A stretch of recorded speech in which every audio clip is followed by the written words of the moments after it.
Good evening, ladies and gentlemen, and welcome to our September the 8th regularly scheduled meeting of the council. It is 5 p.m. on the dot, and I call this meeting to order. There are no additions to the agenda that I'm aware of, so a motion to approve the agenda and a seconder. Approved by Councillor Heeman and seconded by Councillor Lockie. All in favor? That carries. Thanks. Any disclosures of pecuniary interest from council? None? Okay. Any announcements? I think Councillor Crockett has one. Thank you, Mayor. I just wanted to say big congratulations to those that helped organize and attend Cornfest on Saturday. We had some good weather for our second annual one, so that was a lot better than last year. And it was a day full of a lot of fun and changed up the entertainment a little bit with some interactive concepts with the line dancing and everything. So I think overall it was a really good time. And although I didn't get to reclaim my title, big congrats to Councillor Heeman for winning the corn shucking competition.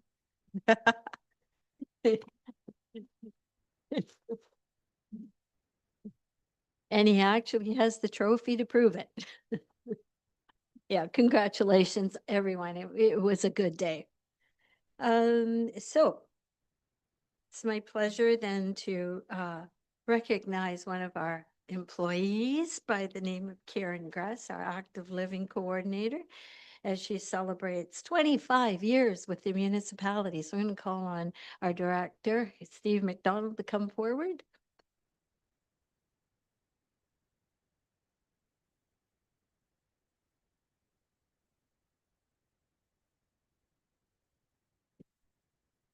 Through the mayor,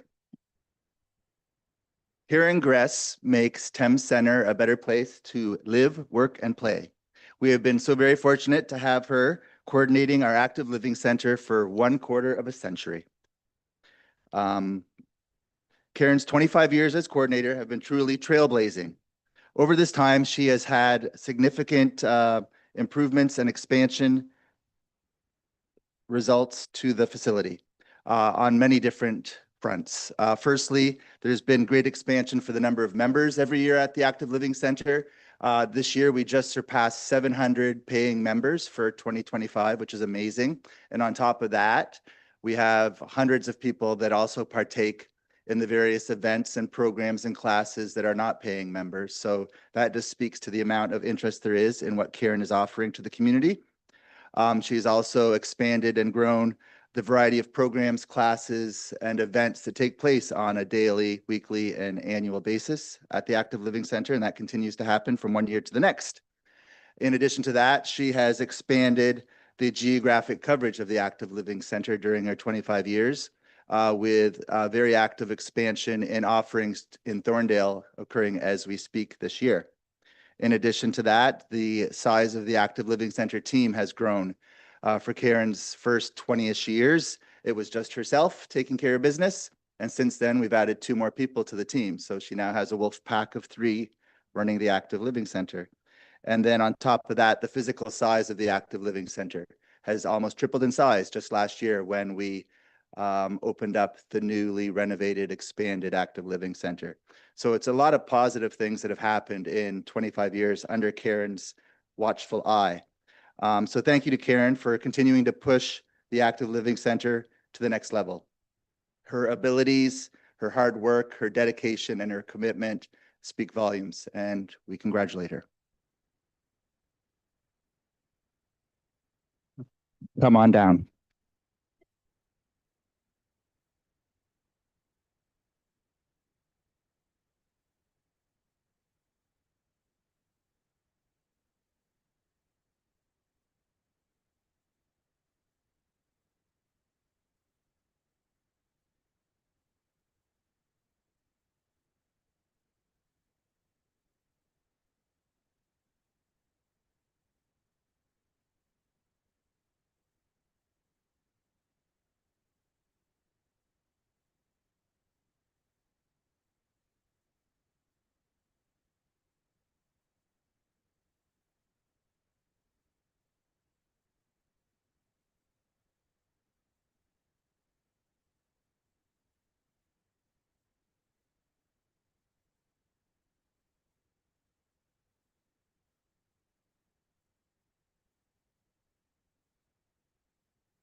So we need a mover and a seconder to move into the public, adjourn council at its regular meeting at 5:06 PM and move into public meetings pursuant to the Planning Act to consider applications listed on the September 8th, 2025 regular council agenda.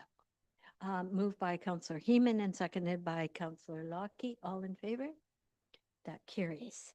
All right, so the next item, the first item on the agenda is 7.1, zoning bylaw amendment application Z 21-25, Edward Bloches and Chris Bloches as the applicants, Jim Wall, wall-to-wall construction, and Kevin Bloches as the agents, and the property address, excuse me, is 1503 Cromarty Drive. So, Alana, whenever you're ready. Thank you, Your Worship, through you. So the purpose and effect of this application is to permit 2 single detached dwellings on the subject lands for a temporary period not to exceed 3 years while a new dwelling is being constructed. So the subject property is a 99-acre lot situated on the south side of Cromarty Drive, east of Dorchester Road.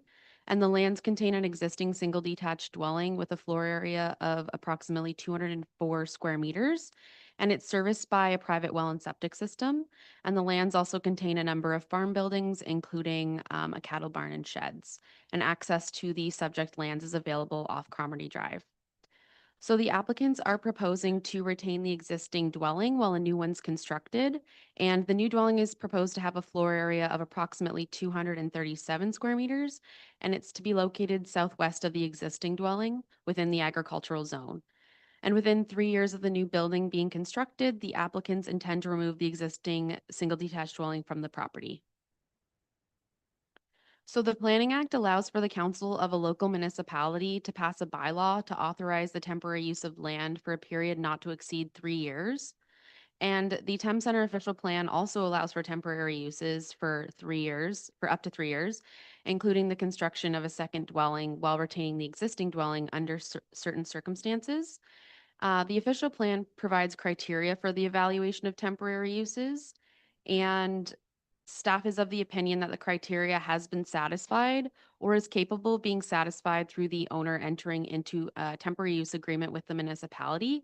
And that would require the removal of the existing dwelling no later than 6 months after final completion and occupancy, or the expiry of the temporary use bylaw, whichever occurs first.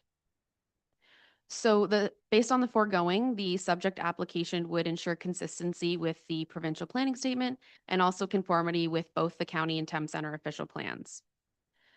So in terms of agency comments received during the circulation of the public meeting notice, comments were received from the Director of Public Works, the Drainage Superintendent, the Upper Thames River Conservation Authority, the Chief Building Official, Enbridge, and the Director of Planning and Development Services. And those comments are included within the report. No public comments have been received to date. So staff recommend that the Municipality of Thames Center Comprehensive Zoning Bylaw be amended to permit 2 single-unit dwellings on the property for a period not to exceed 3 years, and that the temporary use agreement be considered as included in the bylaw portion of the agenda, and that the implementing bylaw be considered as included in the bylaw portion of the agenda. Thank you. Thank you, Alana. Is there any information that the applicant or the agent would like to provide at this time? Certainly. You want to come up to the podium there? There's a button right in the middle. Oh, Sarah got it for you. Just state your name and your address, please. My name is Jim Wall. I'm the owner of Wall to Wall Construction. My address is 6716 Sawmill Road in Malahide, Ontario. I've been a home builder for close to 20 years now, and I have been primary building for farmers, et cetera, for building them new houses to upgrade their facilities. I'm lobbying to you guys, not only for the Bloches today, but all farmers out there. These guys are people that work very hard every day, 7 days a week, trying to take care of the animals and take care of the food that we eat every day. And we put on our tables and we feed our children and we raise everybody up. If you go back to what Doug Ford says we need more houses faster and more affordable. Unfortunately, what this process here is causing is this is causing a serious delay in being able to build this house. This house should have started back in July of 2025, which would have prevented me from using any sort of heating material or anything else from heating this house while the winter process is being done. Unfortunately, I did call the municipal office and asked if there was anything in this municipality that was required to be able to build a second dwelling on the house and to make sure that everything was, all my Ts were crossed and Is dotted. But the zoning was the one thing that maybe I forgot to mention and was definitely not mentioned to me. In Malahide, a very rural municipality, we do have different rules and regulations there, which I've done this exact thing probably over half a dozen times in the 20 years that I've done it. Most recently was last year and then 2 years prior to that. Malahide actually has a contract that they're making farmers sign to ensure that the other house is actually torn down without us making go in front of council without causing any major delays. There is a deposit that is given, and your contract could look far different than Malahide's, because I believe Malahide's is a little bit too vague, but something along those lines to help us be able to keep our schedule on track, to keep our builds on track, and to help keep housing costs down. We all know what everything costs these days to build, to eat, to live, and items like this are just unfortunately unnecessary costs. So the Bloches are unfortunately the ones that are taking the brunt of this exact situation right now. Council members, I do ask that you can take into consideration that Kevin and his wife Asia live on that property. They take care of the cows on that property, and they need to be able to be on the farm, because if something goes wrong or somebody gets sick, cows or animals, livestock, even a barn fire, somebody living on that property is going to be way more apt to see what's going on and catch this possible destructive thing that's happening. Whereas if you're going to make them leave that property so they can build themselves a new house, so they can have a more energy efficient home, so they can have better living conditions for all the hard work that they do, it's going to be better for them to be able to live there in their existing home while we build this new home that is out of the way of the existing home and isn't going to affect anything on that property. So please take that into consideration as you guys are voting today. We do need to look out for our farmers. They are, again, the ones that do that 7-day work week and don't ask for a whole lot in return. Other than that, we just continue to buy the products that we get at the grocery store every day. Thanks very much, Mr. Wall. I think at this moment, I think at this moment, before we turn it over to public questions, did the clerk have something she wanted to say? Yes, I just wanted to state that with this being brought forward, we did look into Malahide's bylaw. It would have to be a housekeeping amendment to our own, should council wish to do it. It's a change to the definition of construction uses, which would allow them for 1 year or the lesser with signing an agreement. But again, I know that it was just when this was brought up, we did look into it. It is common by the sounds of it in Elgin County, but not from what we could find in Middlesex County. Okay.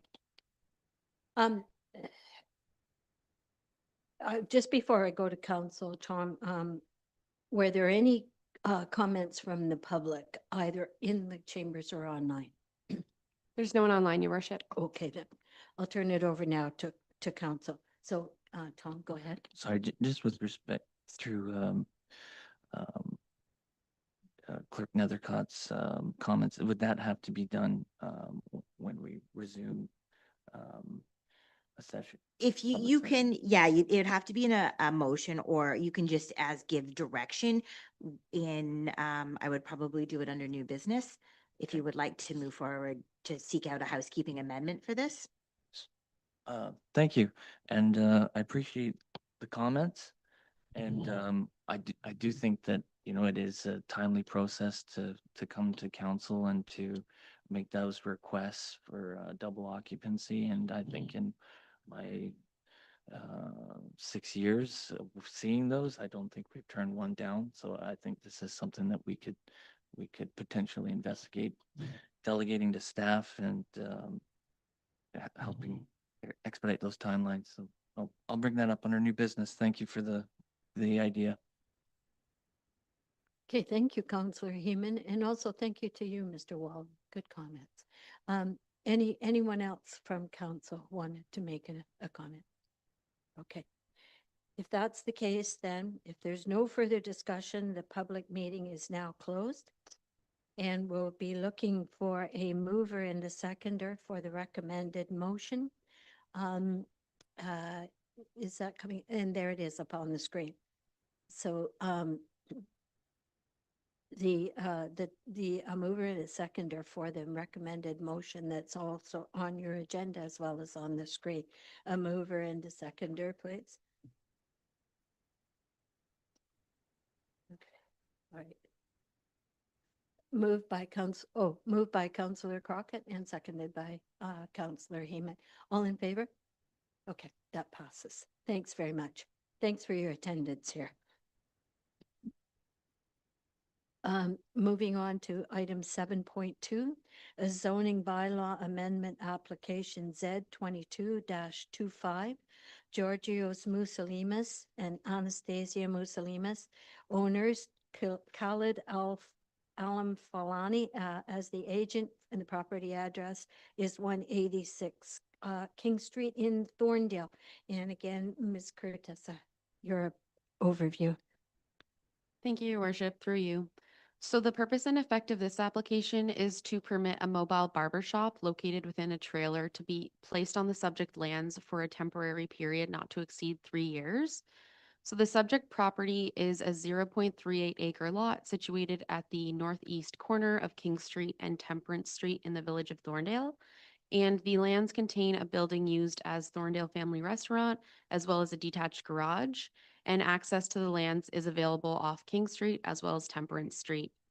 And the agent is proposing to establish a mobile barbershop located within a trailer to be placed on the subject lands for 3 years. The subject lands are zoned general commercial, which allows a range of uses, including a personal service establishment, although the zone does not permit the use to be located within a mobile trailer. So the mobile barbershop will contain tanks for water and wastewater. No washroom facilities would be located within the trailer, and the business is proposed to operate Monday to Saturday, 10 a.m. to 7 p.m. So surrounding land uses vary and include residential uses to the north, commercial uses to the east, west, and south, as well as an industrial use in the form of a feed mill. And the CN Railway is located in proximity to the subject lands.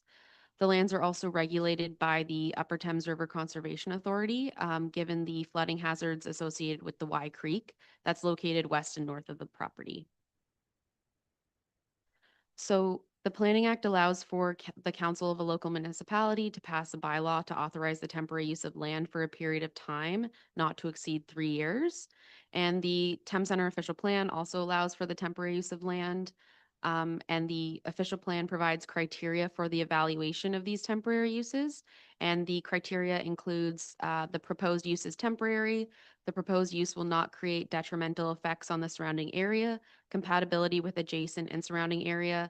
The proposed use can be adequately serviced and will not create an undue will not create any undue traffic or parking impacts. And also the proposed use shall conform to the general intent of the plan. So the mobile barbershop is requested to be permitted for up to 3 years. And while the Planning Act does allow for temporary uses up to 3 years, municipalities have the discretion to permit the use for a specified time period up to that maximum of 3 years. So to ensure that there are no detrimental effects on the surrounding uses and that the use is compatible with the adjacent and surrounding area, particularly neighborhood brick and mortar properties or businesses, staff believe permitting the use for up to 1 year in order to gauge the impacts would be appropriate. And similar to the municipality's refreshment vehicle bylaw, being a bylaw for mobile food trucks, it's proposed that the temporary use zone includes a provision which requires the mobile barbershop to be set back at least 30 meters from the lot line of a personal service establishment located on an adjacent property. So a draft agreement is provided for council's consideration, and that includes the requirement to pay a $5,000 security deposit due within 30 days of executing the agreement. And the bylaw would permit the mobile home to remain on the property for up to 1 year. So based on the foregoing, planning staff is of the opinion that the subject application is consistent with the provincial planning statement and in conformity with the county and Thames Center official plans. So through the circulation of the public meeting notice, agency comments were received from the Director of Public Works, the Drainage Superintendent, the Chief Building Official, Enbridge, and the Director of Planning and Development Services. And these comments are included within the report. After the writing of the report, we did receive comments from the Upper Thames River Conservation Authority, who advised the UTRCA has no objections, and the UTRCA will be happy to work with staff and the applicant in determining what, if anything would be required through the Section 28 permitting process. In terms of public comments, no public comments have been received to date. So staff recommend that the temporary use zoning bylaw, or I guess the Thames Center zoning bylaw be amended to permit a mobile barber shop for up to 1 year, and that the temporary use agreement be considered as included in the bylaw portion of the agenda, and that the implementing bylaw be considered as included in the bylaw portion of the agenda. Thank you. Thanks. Anybody online wanting to speak to this issue? There's no one online, Your Worship. Okay, and obviously there's no one here in the chambers. So, any questions from council? Tom? Thank you, Worship. I'm just wondering where the amount of $5,000 come from as a bond or a deposit. That seems like a rather high amount considering there's I don't know why we need to retain that. Through your worship to Councillor Heeman. So typically with our temporary use zoning bylaw amendments, the agreement does speak to a $5,000 security deposit. That's kind of our general practice for all types of temporary uses at this time.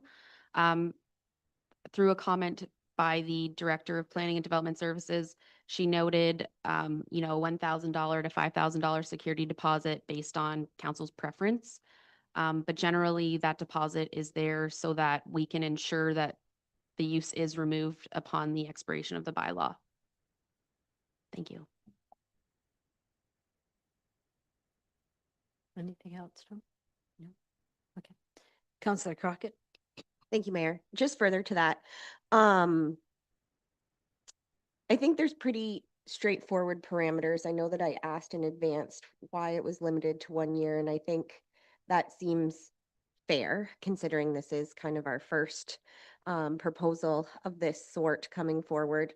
But I think to further Tom's comment is $5,000 does seem a bit excessive for 1 year. And I believe that there's a temporary use fee that exists already that's around the $1,200 mark. Would that be more appropriate for something like this? Amanda, did you want to comment on that, or we'll just continue on with council?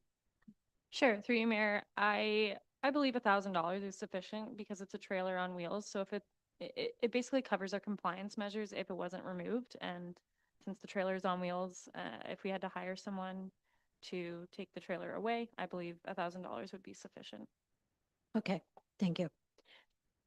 So just to the clerk then, that if council passes this, then we would need to amend the bylaw. I do not believe the amount of money is in the actual bylaw. It is not. It is not on here, so I was just checking. No, it does not. Okay. It would just be, so it's not as part of the recommendation either. I would just maybe add a line to the recommendation and that the temporary use agreement would be considered as included in the bylaw portion of the agenda with a fee of no more than $1,000. All right, is that satisfied? Okay. Good with that, Tom? Okay. All right then. If there's Danielle?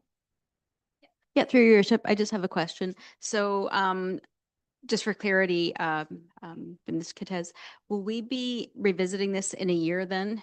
Or will we like automatically renew?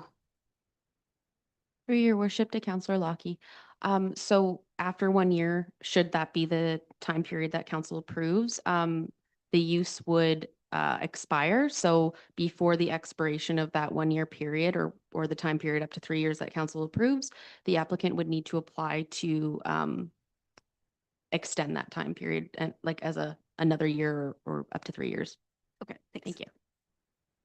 So then just further to that, Alana, that would mean that we would go through the same process again? Because it's not automatic, right? Through your worship, yes, that's Okay. right. All right then. Counselor Crockett. I think just to kind of tie that all up, I think something like this, because it's our first time establishing it and kind of seeing it through, I would feel comfortable with it coming back in 1 year for consideration. And then by that time, perhaps something else had come forward or staff could look at, I don't know, some more like concrete parameters around mobile businesses in that time frame that might actually be able to continue this in a more progressive manner going forward. And that's actually a good point because this is the first time that we've actually dealt with this particular thing. So unless there are any more comments, we will move to the decision. So a mover and a seconder that the municipality of Thames Center comprehensive zoning bylaw 75206 be amended to permit a mobile barber shop located within a trailer on the property municipally known as 186 King Street for a temporary period not to exceed 1 year, filed by Khaled Almafan, my apologies, and on behalf of Georgios and Muslimus and Anastasia Muslimus, Z 2225, and that the temporary use agreement be considered as included in the bylaw portion of the agenda with a deposit of no more than, sorry, I jumped. That would probably be a good idea. And that the no more than $1,000 and that the implementing bylaw be considered as included in the bylaw portion of the agenda. And I just want to thank the clerk. I don't know whether anyone's noticed, but the clerk's office has now gone to putting our agenda items up on the screen. So it's easier for the public to see and it's also easier for council to kind of keep track of. So a mover and a seconder for that. Moved by Councillor Heeman and seconded by Councillor Lockie. All in favor? Great, that carries. Thanks. So a mover and a seconder that we close the planning public meetings to adjourn at 5:28 p.m. And we can reconvene as a regular meeting. Councillor Lockie and Councillor Crockett. Crockett, was your hand up? I'm sorry. All right. Okay. That carries. Thank you.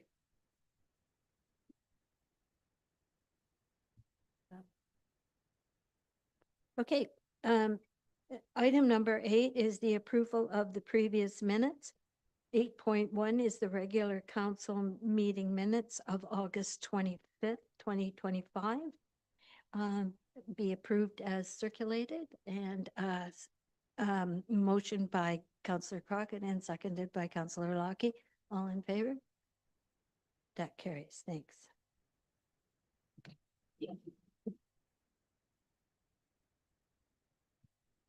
Item number 9 is the consent agenda. Items listed under the consent agenda are received for information in one motion. Council members may request that one or more items be separated for further action. So a mover and a seconder that consent agenda items 9.1 through 9.4 be received for information unless there is something you want to pull. Councillor Crockett? Thank you, Mayor. If we could pull 9.1 and 9.4 for Oh. discussion. Okay, Not sure. all right. Councillor Heeman, and so that's Carrie, sorry. Okay, go ahead. Got to vote. All in favor? We You can do- discuss yeah. the items And and we then can vote. Yeah. Yeah. So who would like to start with the, or would you like to speak to 9.1? Sure. Um, so I just wanted to bring forward the conversation about the waste management, or I guess waste bins. That was part of the consent agenda, only because living here and then having very close family in Elgin County, I've kind of seen both worlds of the waste bins. And although I do understand where Mr. Cox is coming from in his comments, I just wanted to, I guess, ask a few questions of our Director of Public Works in regards to what our current waste management agreement looks like. And then further to that, just whether we've explored potentially bringing in bins and what that would look like between our urban and rural areas. And then further to that, I know that it's not a perfect system. So there's always going to be kind of hiccups in that as well. So I'm not sure if you want to add anything. Sure, through you, excuse me, through your worship. The current waste collection contract that we have with Miller Waste did not have a um, uh, uh, section in there to have bins. It was just all garbage bag tags because we've had bag tags since 2002 here. That being said, the contract, we're nearing the end of that contract. We're nearing the end of the recycling portion that, so we're going to hand that over to the producers here in 2026. I can, if council wants, I can put together a report and explain kind of where we are, where we're going, and different options, I guess, that way. But right now, we've never explored a hybrid type of system between rural versus urban, just because we've given everybody, every property, the same level of service. Okay. Perfect. And I Is there- just to conclude, I think that's appropriate. I know that one of the issues plaguing Central Elgin is the fact that the trucks cannot pick up the bins if they're not on uneven surfaces. So I think that there's some potential issues with that, and especially in our rural areas. And then further to that, there are people within Thames Center that put their garbage bags in bins and it still gets collected. I don't know if that's actually part of our agreement with Miller Waste, whether that's possible, but I know living out in the country, our neighbors put it in there just so animals don't get it overnight, and they're more than happy to grab it out. Councillor Heeman, did you have something on this issue too? Well, yeah, I just, I think it's worth a review. As Director Craven indicated might be a possibility. And I think this is something that we did look at maybe 4 years ago. And it was part of the contract review. And there was an increased cost of that service at that time, if my recollection is correct. And I think part of it also is it required a capital investment by Miller Waste to have those armatures on the vehicles. But I think it's also just, it's worth asking the questions to see if this is something that they're interested in, and if it would be at an appropriate price for service. And that said, I do want to recognize that the bag tag system, although imperfect, does have some built-in incentives, and that we do want to conserve our landfill space. And I think that is one of I know it is inconvenient to residents, but I think it is largely in the greater good that it's not convenient to produce waste. So I think, although I would be interested in reviewing it, I think, there are definitely trade-offs and benefits to the system we have currently. If I may. Yeah, there'll be spin-off cost, higher landfill tipping charges in our own landfill. We'll be probably shortening the lifespan of our landfill. I don't believe this council term, but there was in 2021, we competed rather, or participated in a survey through Canada. It was a national survey, and we were third lowest in garbage per capita, I guess, for per household rather. We received awards. We're in the London Free Press. But yeah, we in the Climate Reality Project Canada, and we finished number 3 behind Region of Waterloo and I believe the city of Burnaby, BC. So the garbage, again, the bag take system, again, it's not convenient for everybody, but it has spin-off cost savings, for this reason. But I'll include that in the report. So then at this point, then, is it council's wish to direct staff to bring back a report at a future meeting? Do we need to direct staff if the terms of service agreements coming up anyways? Will it just be part of that?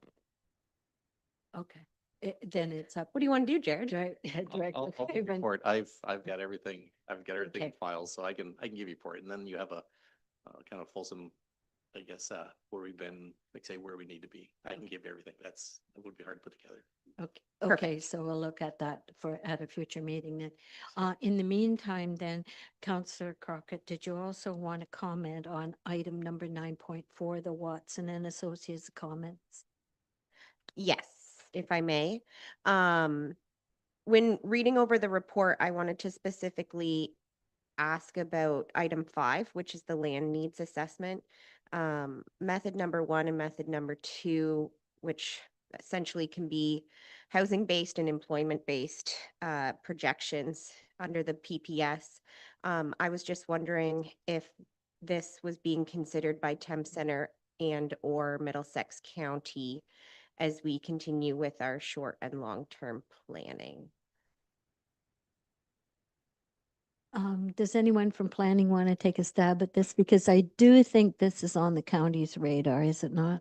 Okay, Amanda, go ahead when you're ready. Thanks through your mayor and to Councillor Crockett.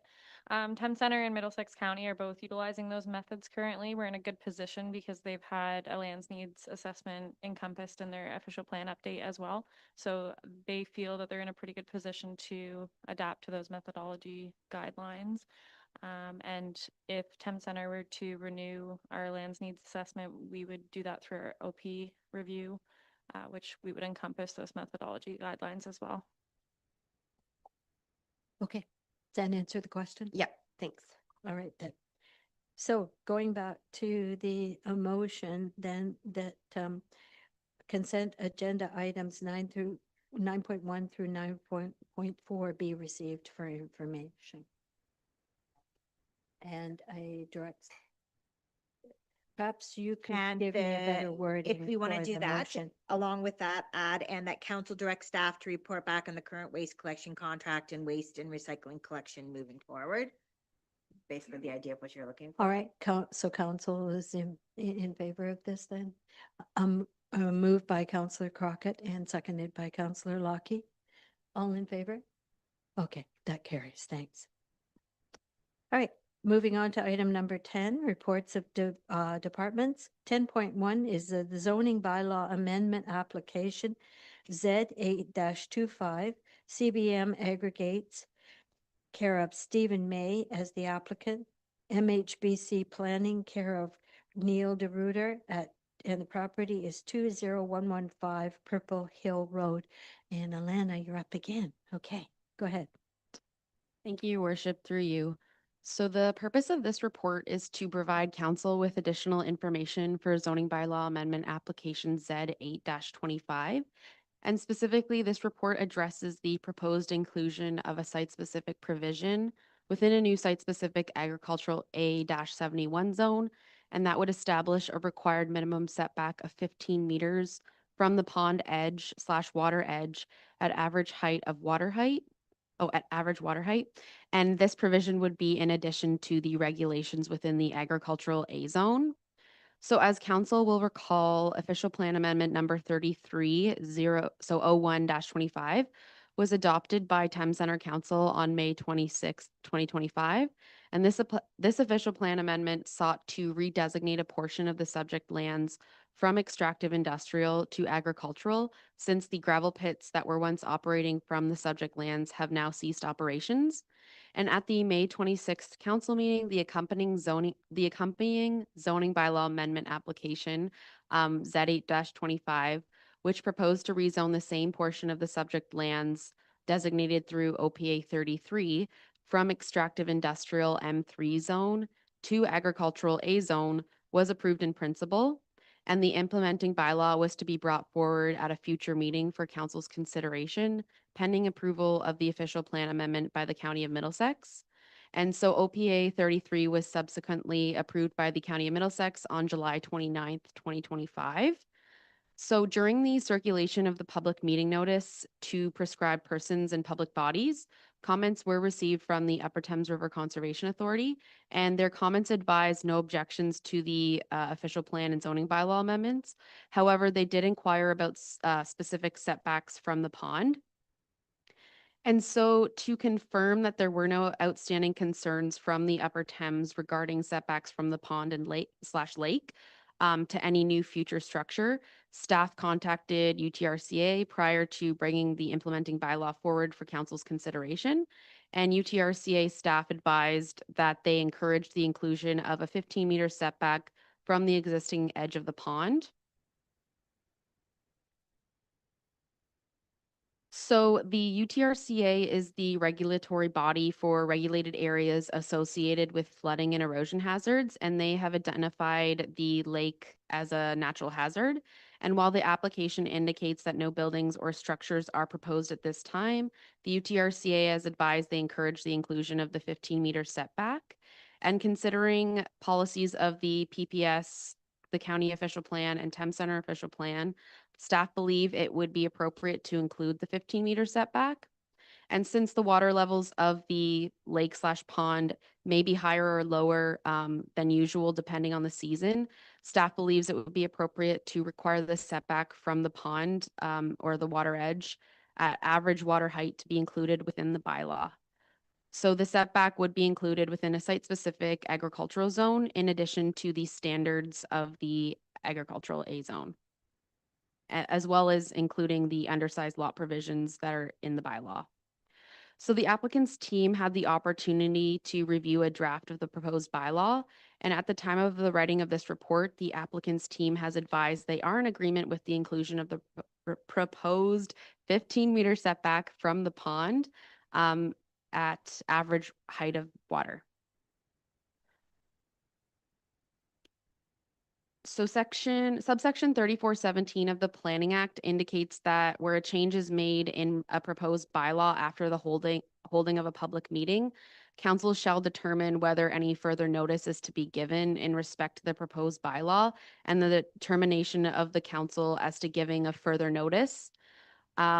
So staff is of the opinion that no further notice is necessary, as the recommended 15-meter setback from the pond edge at average water height does not materially alter the intent of the original zoning bylaw.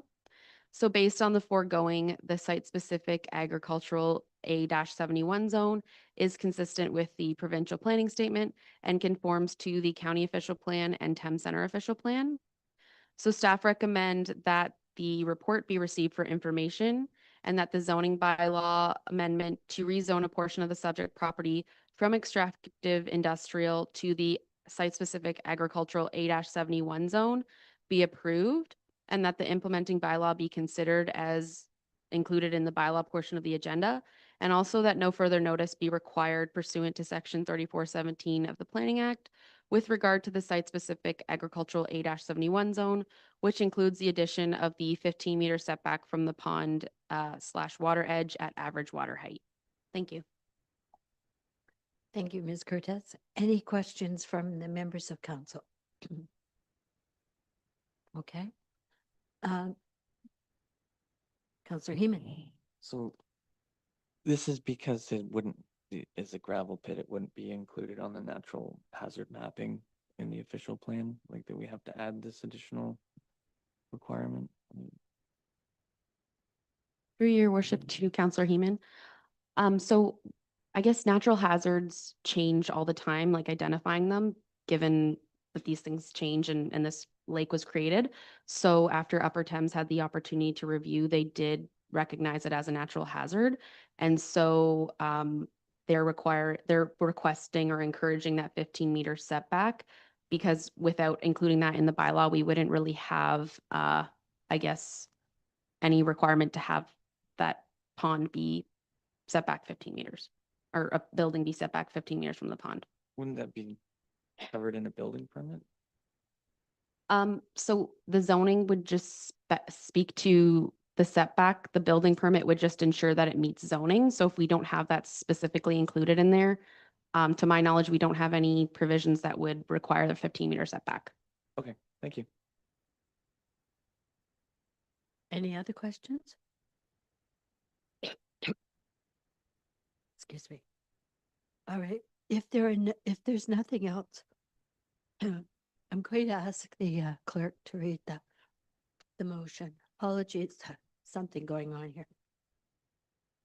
Certainly. So that zoning bylaw amendment application Z8-25 to rezone a portion of the subject lands from extractive industrial M3 zone to the site-specific agricultural A71 zone, to revert lands back to agricultural uses on the property for lands legally described as east of Part Lot 2, Concession 5 in the geographic township of West Missouri, designated as Parts 1 and 2 on Reference Plan 33R 4683, and east part of Lot 1, Concession 5, Geographic Township of West Missouri, in the municipality of Thames Center be approved, and that the implementing bylaw be considered as included in the bylaw portion of the agenda, and that no further notice be required pursuant to Section 3417 of the Planning Act with regard to the site-specific agricultural A71 zone, which includes the addition of the 15-meter setback from the pond water edge at average water height. Thank you. A mover and a seconder for that motion. Moved by Councillor Lockie and seconded by Councillor Crockett. All in favor? That carries. Thanks, Jen. Okay, moving on to item 10.2, the Deneve Drain Enclosure, request for drainage works. Our drainage superintendent, Travis Pitt, to present. So whenever you're ready, Travis, go ahead. Good evening, councilors. Before you is a request under Section 78 of the Drainage Act for a improvement on an existing municipal drain. Specifically, this request, the owner is looking to enclose an existing roughly 130 meters of open ditch to transform that into a tiled drain system to make the land work farming for his farming practices a little bit easier on the property. It should be noted that roughly 5 years ago, we had a similar request from the previous property owner, and that ultimately was discarded as the costs were prohibitive. I have shared those costs with the current landowner, and they still chose to go ahead with this request to council, and I'll pause there and leave it to any questions. Thank you. Any questions? No? Okie dokie.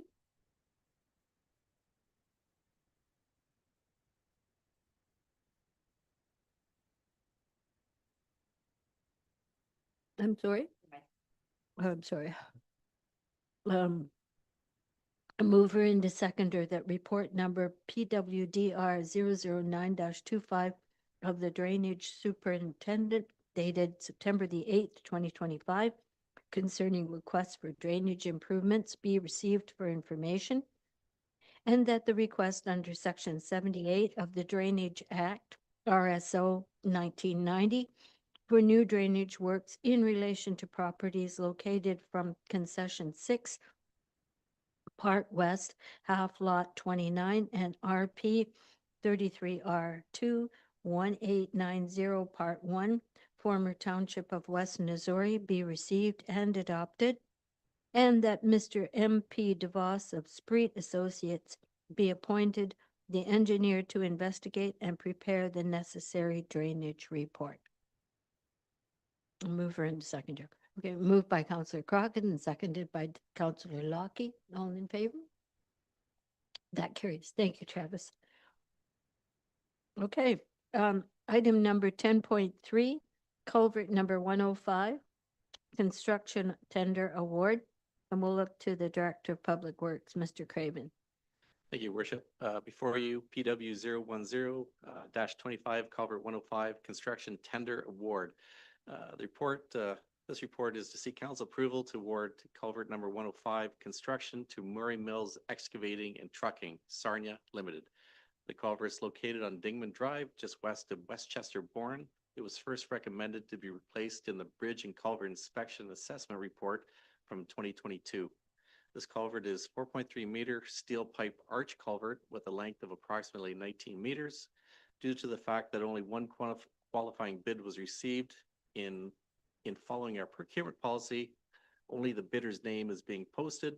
The bid is under the approved capital budget for this project. If you have any questions, I'd be happy to answer them. Thanks, Mr. Craven. Any questions from council? Councillor Crockett? I just had a general question on whether this was related to all the other work that was happening along Dingman Drive this year. I guess through the city of London, though. Your Worship, no, this culvert was identified, like say, 2-3 years ago. It's been completed as far as our program goes. No Thank you. relation. The City of London will be notified about the road closure, but that's the extent of the interrelatedness. Perfect, thanks. Okay. No other questions from the members of council?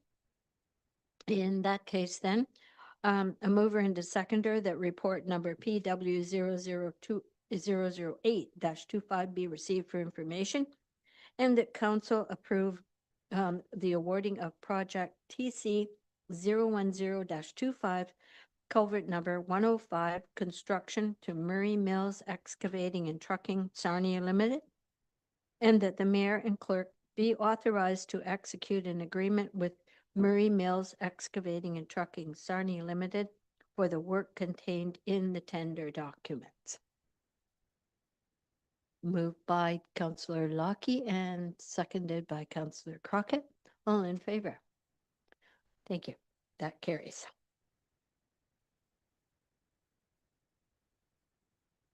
And then item number 10.4, long-term water supply study, RFP award. And again, to the Director of Public Works, Mr. Craven. Great, thank you, Your Worship. Report PW 008-25 long-term water supply study RFP award. This report is to seek council approval to award the long-term water supply study to Stantec Consulting for $137,477.76, including rebated HST. Water demands with the municipality of Thames Centre expected to grow significantly based on development projections and will outpace the current system's water supply capacities. The most recent master service plan completed in 2018 recommended that future demands would be met by additional supplies from future production wells in Thorndale and Dorchester, but acknowledges that sufficient groundwater supply is not available to meet future demand. Sorry, if they're not sufficient to meet groundwater supply, connection to the Lake Huron and/or Elgin supply system can be pursued. This study will review current and projected water capacity allocations. Once completed, it will act as a roadmap to the timing of critical capital investments, seeking funding opportunities, and address future additional supply needs. If you have any questions, I'd be happy to answer them. Thanks, Mr. Craven. Councillor Lockie. Yeah, through your worship to Director Craven. So with respect to the ranking system, so aside from financial, what other, I guess, features do you factor in the ranking system? Through your worship, there's numerous factors, project scope, familiarity, history on projects that are similar to this. You have familiarity, I guess, with or have background to projects like this and the Thames Center's systems. Stantec have worked with our systems for 20-some years. They have intimate knowledge of our water systems. They did a long-term water supply study back 15, 20 years ago for the same thing in the municipalities. They have a lot of history with the municipality. Were the bids close? I don't have the exact numbers. Financially, there is a span between the two, but like I say, the financial was, I believe, 15% of the total marketing system. So the technicality was the larger portion of the evaluation. Thanks. Anyone else? Councillor Crockett? I have a couple questions. Do you want to go first, Tom? You looked like you had a question. Yeah, I just want, so prior to investigating the Huron water system, are they looking at potential additional well fields, or is it just the existing well fields? Through your worship, that was a recommendation in the 2018 master service and plan to investigate additional water supply areas, including expanding the existing well-filled areas. Since that report went out in 2018, we've been doing that. The Dorchester well expansion projects have been a capital projects ongoing for the last 4 years. And that's built on projects that happened 15, 20 years ago with different investigations north of the river, south of the river, off Donnybrook Drive. We've exhausted the Dorchester well field, as it says right now. We're looking for additional supply. That we have a couple of wells right now that we're adding on to, but we're following the master service and plan. But this will basically just be an update to the master service and plan to say when we should be looking to expand more than we are right now. And I know it's not a typical question, but how did the north of the river well field investigations go? Now, your worship, those investigations happened in the mid 80s. Oh, okay. 1986, I believe, or sorry, 83 to 86. The same time, the existing well field, that was part of that investigation. And of all the different areas that they put the wells in and did those exploratory wells, the preferred area was the existing well field, and that's why those wells are right there on the former Such farm. I just asked because it's a different aquifer north of the river, and we do have some water infrastructure over there, and I'm just curious if that'll be explored rather than some big pipes. Yeah, I've seen wells on properties up there and spoke with landowners, from the 80s who told me that's what happened, and it just wasn't feasible. So that was a preferred location down by the mill pond. Councillor Crockett? Thank you, Mayor. Tom, you took one of my questions, so we can bump that off the list. I just have a comment and then 2 questions left. The first is that I just want to caution the discussions and the transparency around connecting to the Elgin and Huron water supplies. I know that there's going to be some sensitivities as along with challenges around that as we move forward. So moving ahead into my question are the potential connections to be explored solely based on residential use or also consideration for future wet industrial? Through your worship, the second, we'll look at, when we speak to Stanta, or sorry, to the consultants, we'll be looking at all aspects, including, the 401 corridor. Perfect. And then just my final question is in regards to the various scenarios that will likely come across, are we looking at an analysis of cost versus savings versus short-term, long-term, et cetera? I assume, yes. Yes. That it? No. Okay, dokie. No other questions from council? Okay, at this time then, a mover and a seconder that report number PW 08010, there is a change on your agenda. 25, long-term water supply study RFP award be received for information, and that Stantec Consulting be awarded the RFP TC 009-25 for the long-term water supply study for $137,477.76 including rebated HST, and that the mayor and clerk be authorized to execute the agreement with Stantec Consulting for the work contained in the tender documents, and that council direct staff to fund the project overage of $17,477.76 from the Water Capital Reserve Fund. A mover and a seconder. Moved by Councillor Crockett and seconded by Councillor Lockie. All in favor? That carries. Thank you. And then once again, Jared, item number 10.5, Dorchester Pump Station number 3, West Sewers, Construction RFT Award. Go ahead. Thank you, Your Worship. Before you, PW dash 01125, Dorchester Pump Station number 3, West Sewers Construction RFT Award. This report is to advise council on the tender process and to award the construction of the Dorchester Pump Station number 3 West Sewer Project to 291 Construction in Dorchester at a cost of $738,082.67, including HST. This project is located in the Boardwalk subdivision, immediately south of their stormwater management pond. Once completed, this will service development west of Mill Road. As indicated in the report, the project was awarded HEWSF grant funding of $1.098 million. Have any questions? I'd be happy to answer them. Councillor Lockie.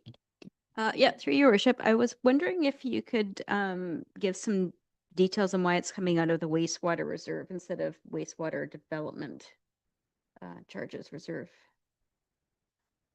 Thank you. I can speak to our finance department, but it is 99.4% DCable. It's all growth related. So I'll speak to finance department and get that ironed out. But most of the project is grant funded. That's a conversation I'll have with finance then. Okay. That, Okay, thank you, Director Craven. Just by way of information, that is the grant that we received last September. Okay. Councillor Crockett? I was just curious whether we know if existing neighbors in Boardwalk and Tyner will be impacted in any way by this. Through your worship, physically, no. Financially, no.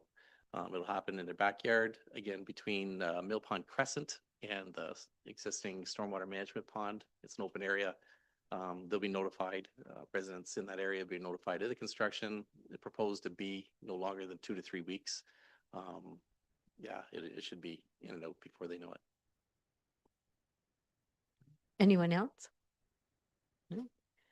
Okay, the motion before us is that report number PW 011-25 Dorchester Pump Station number 3 West Sewers Construction RFT Award be received for information, and that council hereby approve the awarding of the Dorchester Pump Station number 3 West Sewers project to 291 Construction at a cost of $738,082.67, including HST, and that the mayor and clerk be authorized to execute an agreement with 291 Construction for the work contained in the tender documents. Mover and seconder. Councillor Lockie and Councillor Crockett. All in favor? Okay. Up again, Jared. Are you getting paid by the report today? Okay, go ahead. Thank you. Report before you is PW 009-25 Dorchester Water Treatment Facility UV System Replacement. This report is to seek council's approval to purchase, or the purchase rather, of a UV Swift 4L24 disinfection system, including warranty, for a cost of up to $648,720, including HST from Trojan UV. As these units are now nearly 20 years old, they are essentially at the end of their service life, and the ability to continue to maintain the UV reactors will become more difficult as spare parts are no longer readily available or supported by the manufacturer. 3 manufacturers were approached, only 2 were shortlisted and evaluated for fitness to our current UV system. Trojan UV was selected based on reasoning such as field service, installation references, superior warranty, delivery time, and compatibility. Trojan has unmatched success in the drinking water market, so it's no surprise that there is poor competition, particularly in this region. If you have any questions, I'd be pleased to answer them. I think. I'm sorry, what were you saying? In the report, there is up to, the report says up to 648,000. In speaking with the Trojan UV rep, if we can complete a milestone payment, i.e. PO order, delivery, et cetera, they will knock down percentages to this final price. So we're negotiating that price down even farther. Plus, we are we are a bit of a showpiece for Trojan, who just are on the edge of London, who bring in delegates here and have been for the last 20 years, hundreds of them literally. Thanks for that clarification. Always good news. Questions for Councillor Crockett? Yeah, so just along those lines, I know that there's been a significant amount of funding kind of announced in your last 3 reports allocated to water-related work. So I just wanted confirmation that these projects were already approved for the 2025 budget. Yeah, this is actually a 2024 capital budget. That's between design and engineering, and it's just taking this long. So now we're finally in the stage of, product selection. Councillor Lockie? Yeah, through your worship. I think it's really common that suppliers all of a sudden like to stop, keep manufacturing spare parts for their equipment. It's, quite annoying.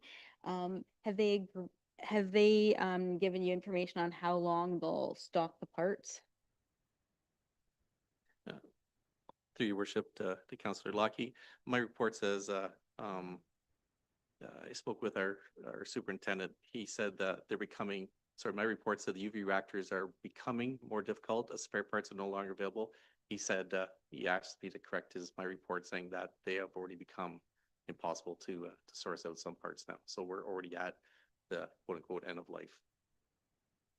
Yeah, but for the new reactors, how long do we know how long they'll stock the parts, or will they stop making them so we have to buy another new one in possibly 10 years? Yeah, through your worship, this is the reactors right now. We purchased in 2004, and they were Series 1. The reactors right now are called Series 2, and they'd have a lifetime. We asked the same question, 20 to 25 years. Thank you. So beyond our term of council. With any luck. Okay. Any other questions from the members? Councillor Heeman? Well, I think there's probably a lot of increased technology too, that we're going to get some better service out of these units too. So I think it's a good investment. So would you like to move that motion?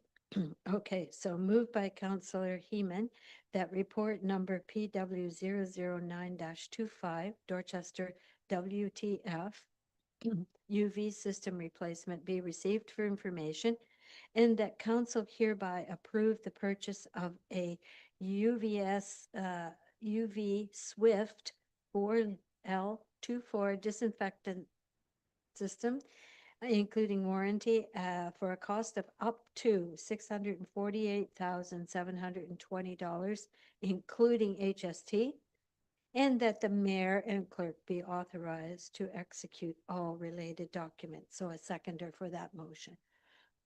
Councillor Crockett, all in favor? That carries. Thanks. So you're done. Okay, playroom experiment, item number 10.7, and Director McDonald, please.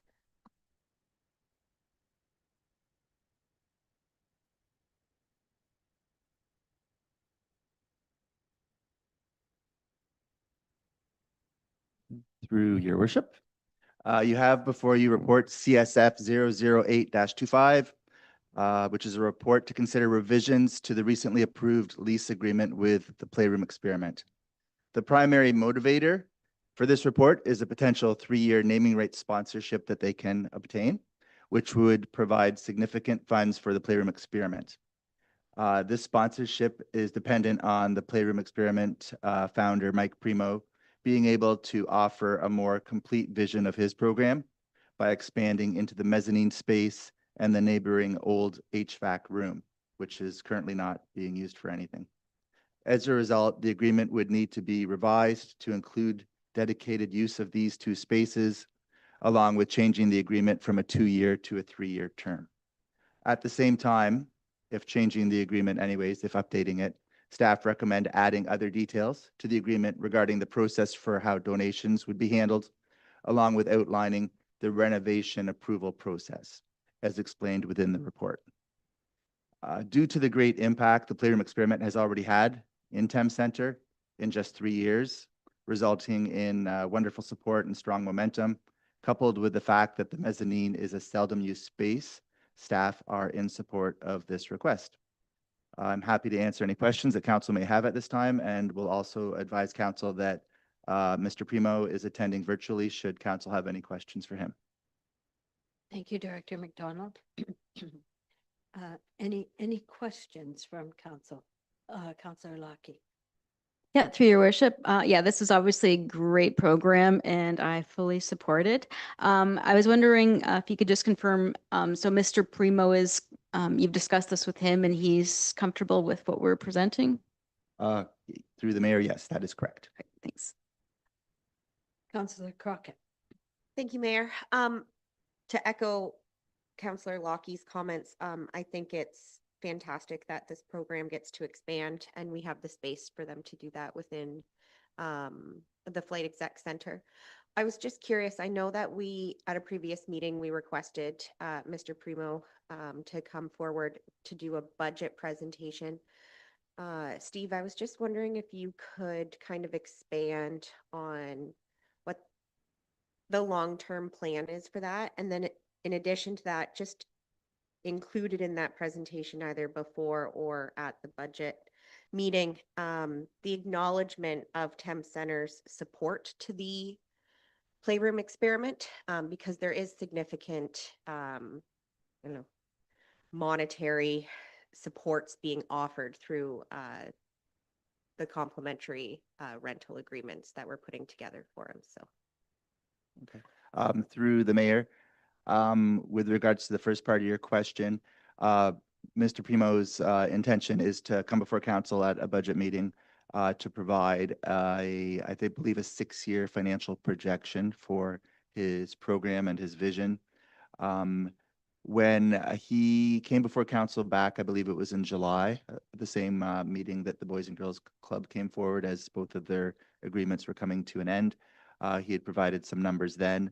I've given him a bit of guidance and will continue to work with him to make sure that the numbers that come forward for a budget meeting are more in line with how we normally do our financial reporting within Thames Centre, just so there's some consistency and a bit easier to follow and understand for everyone involved. So that's his intention there. I know that he's confident that with his plan, that within the next 3 years or after 3 years of running this new expanded program, that it would be self-sufficient or beyond self-sustaining and begin to be a profit generator. I don't want to say too much in case any of his thoughts or plans have changed between now and when he comes to council, but that's the highlights of it, along with again, when we've last spoke, his intention being that support would be required from the municipality for an operating budget line for a maximum of 3 years until the program becomes self-sufficient. And then at that point, with Mr. Primo understanding that council can't commit to that at once, that it's an annual budget process, especially with an election year coming up, that council would only be looking at 2026 numbers in the budget. And then another idea he had suggested is once profitable, some of the proceeds or all of the proceeds or all the profit could potentially go to help further fund the community grant program or other initiatives of Thames Centre to help give more back to the community. So that's promising.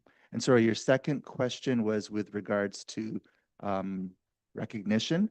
No, so just the acknowledgement of the monetary support that Thames Centers put forward through the complimentary room rental agreement as part of that budget. Okay, We can figure out what those exact numbers are. understood. Yep. Thanks. Any other questions? Counselor Heeman? Well, thank you for this report, and I just want to thank you, Director McDonald, for your ongoing and continuing work with our community groups. And again, these are this initiative we identified in our strategic plan, and it's definitely a novel concept. And thank you for working with the community partners. Thank you. Just a couple of quick questions, if I may. The mezzanine, are we talking sort of, I'm trying to get my geographic bearings here. Is that the far end of the mezzanine, sort of, would that be the southeast corner? So what I'm trying to discover is, what's that look like? Is it enclosed? Is it an open space, or what is the plan? Yeah, so the space being requested is what I kind of call the garage area. And so it's on the old north side of the arena. It's the space outside of what was the Lions meeting room and kitchen. It's the space that's the VON used that space during their renovation. I'm with you now. I Okay. know exactly what you're talking about. Yep. Okay, all right, thank you. Did I see your hand up again? No? Okay, so we have a motion before us then that, excuse me, that report number CSF 008 25 be received for information, and that council approves the proposed changes to the facility lease agreement with the playroom experiment as outlined in this report, and that council directs staff to enter into a revised facility lease agreement with the playroom experiment, and that council supports staff promoting these new program parameters via media release and social media posts. A mover and a seconder. Moved by Councillor Lockie and seconded by Councillor Heeman. All in favor? Oh, Councillor Crockett. Oh, we thought we'd pull you.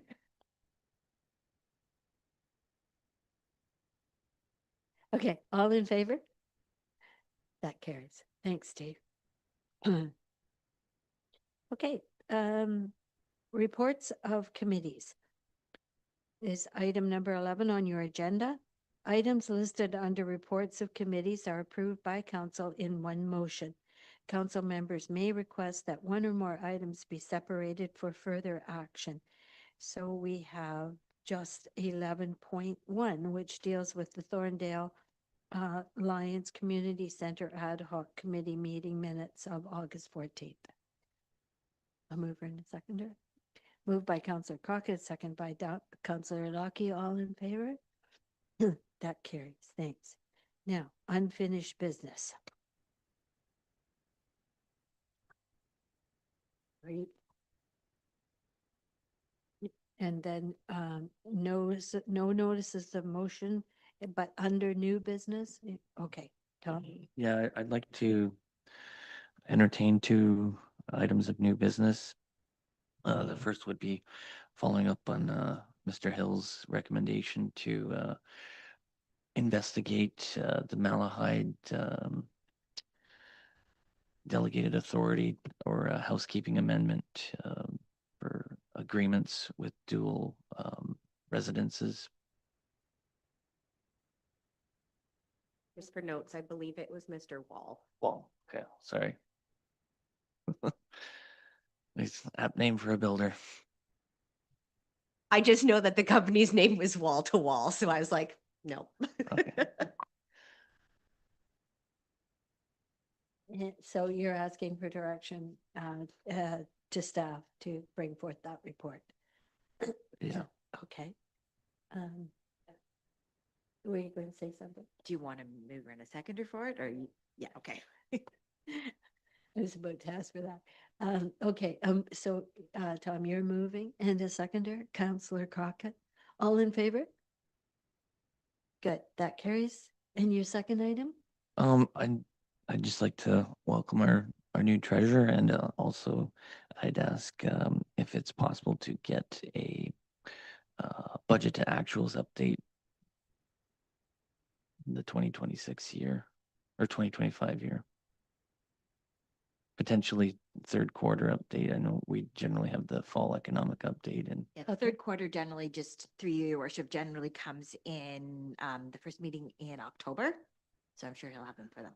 yeah, I'm sure he's got a lot of to get up to speed on. So whatever he finds is an appropriate time. Well, thank you for mentioning that. You beat me to the draw. We'd like to welcome Mr. John Milson as our interim treasurer, past of the City of London. We won't hold that against him or anything. Did a great job there. And then the second part is the compliance with with Tom's suggestion. Okay. Can you read a properly worded motion on that one? Just, I actually am not sure that we need one considering it's generalized. It just, we can say that he welcomes us and the budget to actuals are part of we will be doing third quarter reports unless you want a motion for that. That satisfies Tom? Okay, we'll leave it at that then. Okay, thank you. So, now the bylaws, a mover and a seconder, that bylaws 48-0, I'm sorry, -2025, excuse me, and 49-2025 be given third and final reading, and that bylaws 69-2025 through 73-2025 be read a first, second, and third time and be adopted. A mover and a seconder. It's actually got some, thank you. Yeah, moved by Councillor Lockie and seconded by Councillor Crockett. All in favor? That's carried. Thanks. Ready? Please. Suffering a little here. So it's now time council will be adjourning into closed session for which no live streaming will be available. So I will read the resolution that council adjourned to closed session at 6:23 PM pursuant to section 239(2) of the Municipal Act in order for council to consider personal matters about an identifiable individual, including a municipal or local board employees, with respect to appointments to the Accessibility and Inclusivity Advisory Committee. Okay, a mover and a second, moved by Councillor Crockett and seconded by Councillor Lockie. All in favor? That carries. Thank you all, ladies and gentlemen. Council, we can take a 10-minute break and then come back.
So we're reporting out of closed session at 6:35 PM that during closed session, council considered information regarding identifiable individuals relating to the appointment of members to the Accessibility Advisory Committee, and that the following motion be put forward.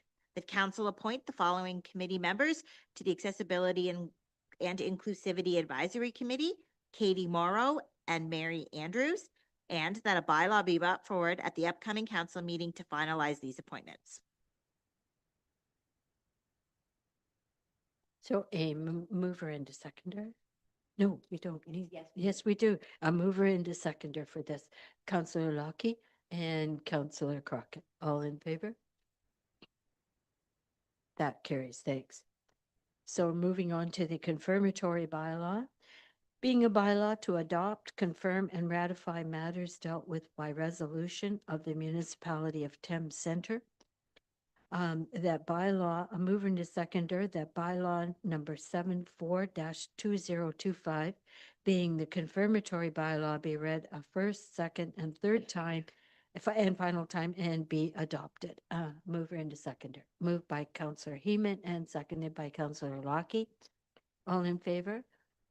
That carries. So the only thing left is our upcoming meeting schedule. Our next regularly scheduled council meeting will be Monday, September the 22nd, 25, at 5 p.m. here in the council chambers. And Monday, October the 6th, 2025, at 5 p.m. At the Thorndale Lions Community Center at 265 Upper Queen Street in Thorndale. And that's it. So a mover and a seconder for adjournment. Councillor Heeman and Councillor Lockie, all in favor? And that carries at 6:37 p.m. Thank you all.